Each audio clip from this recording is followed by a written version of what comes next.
just read it. It's very kind of knee-jerk. I'm curious about why I'm here with several other poets who claim an identity other than or in addition to white or whatever, because of my work. Recent writing on the uses of racialized imagery in European film because of my face. Did I, when I received Amy's invitation, feel compelled to accept? And in this, I'm responding to some of the kind of quotes from Reginald Shepard about writers of color and kind of like representing otherness on the one hand, and what Harriet Mullen was saying about what's happening in discursive spaces about other blackness versus black otherness. So I was responding to those kinds of things and like why I'm here. So how did I feel? Did I feel compelled to accept the invitation, conflicted, resigned? I said yes, and then I asked myself what I had to say, if I even really felt like it. I remembered San Francisco, where I lived for 8 years,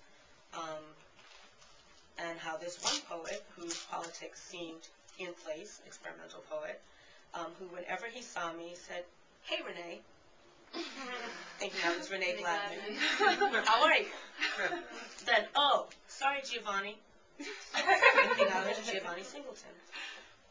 But this is rather innocuous compared to the stealthy silence of white privilege that pervaded and still pervades the Bay Area poetry scene, community. In response to Harriet Mullen's suggestion that a discourse of other blackness rather than black otherness has begun moving into larger discussion vis-a-vis the work of certain poets, I wonder where is the work of poets engaged in a critical representation of whiteness besides Juliana Spar and present company. I'm glad to hear what you had to say because I feel like I'm here for you, like 7 of you, and to be out there listening in some way, right? Isn't there a flip side to white Euro-American identity? If so, think, why am I here behind the table, or the imaginary panel table, instead of out there in the audience listening and learning within their discursive space, their cultural practice, day-to-day life experiences, as an other kind of white person, white poet? Can future gatherings make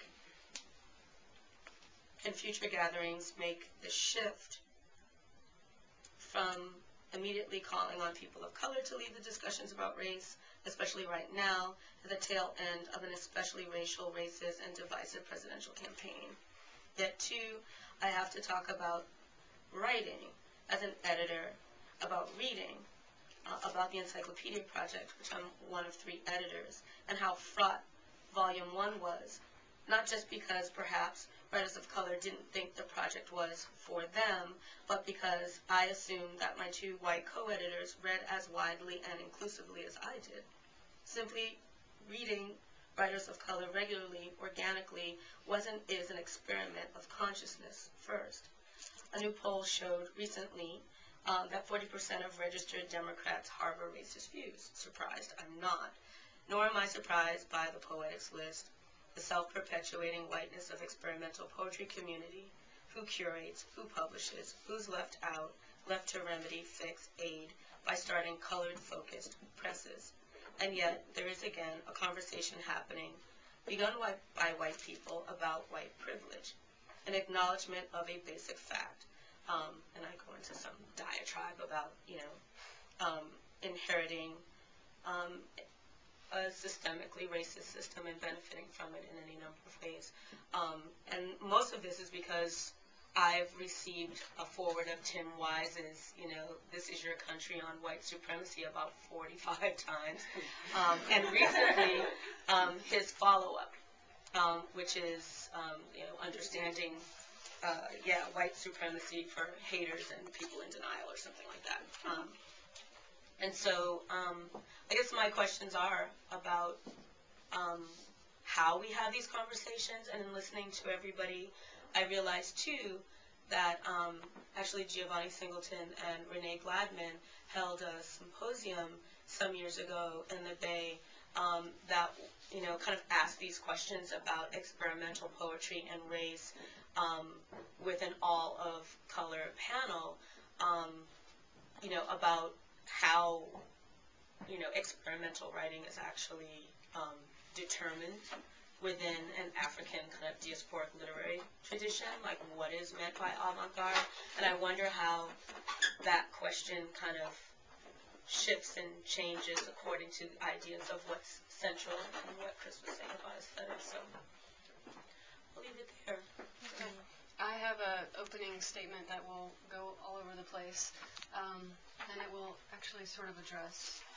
David asked me last minute to throw a panel together, and this is actually a conversation that I've wanted to sort of have publicly for a long time, even though obviously the bases of it are going to be kind of all over the place, aesthetics versus actual community issues.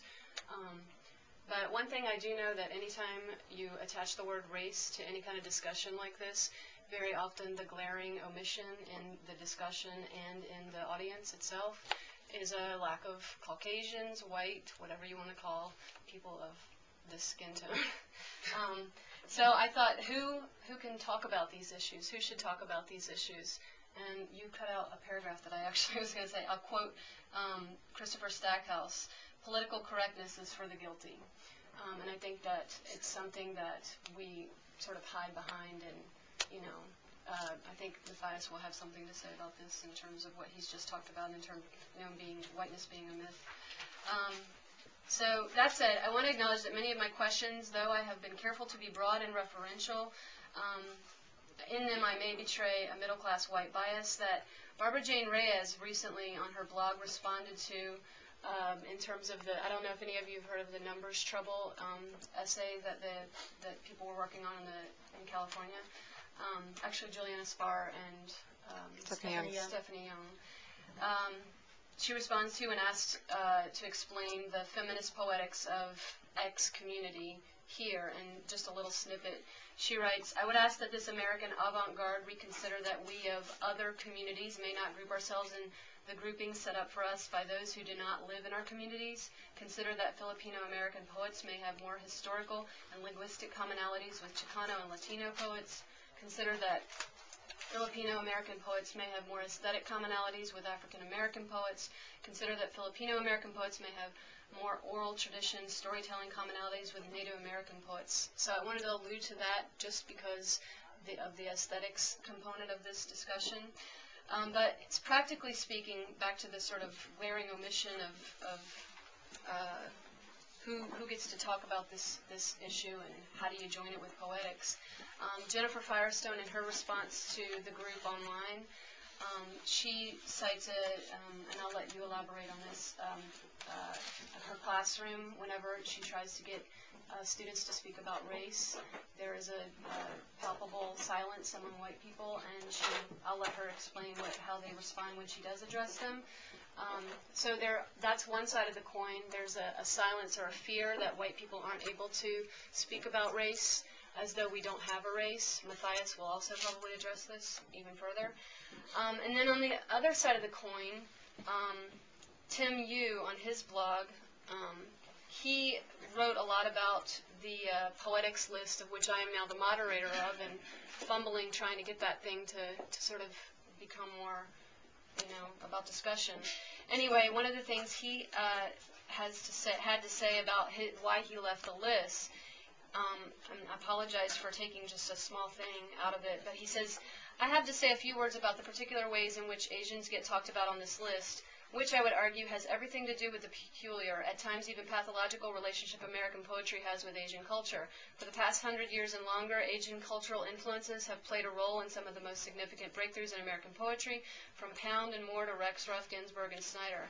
But for some American writers, this fascination has become a kind of appropriation, a claim to insider knowledge of Asian culture that turns the West into the privileged interpreter of the meanings of the East." And he goes on. It's really worth reading. But so there, on the one hand, there's this resistance to talking about race among white people, Caucasians, and then on the other hand, there's this appropriation of the aesthetics in poetics, as well as in what you noted,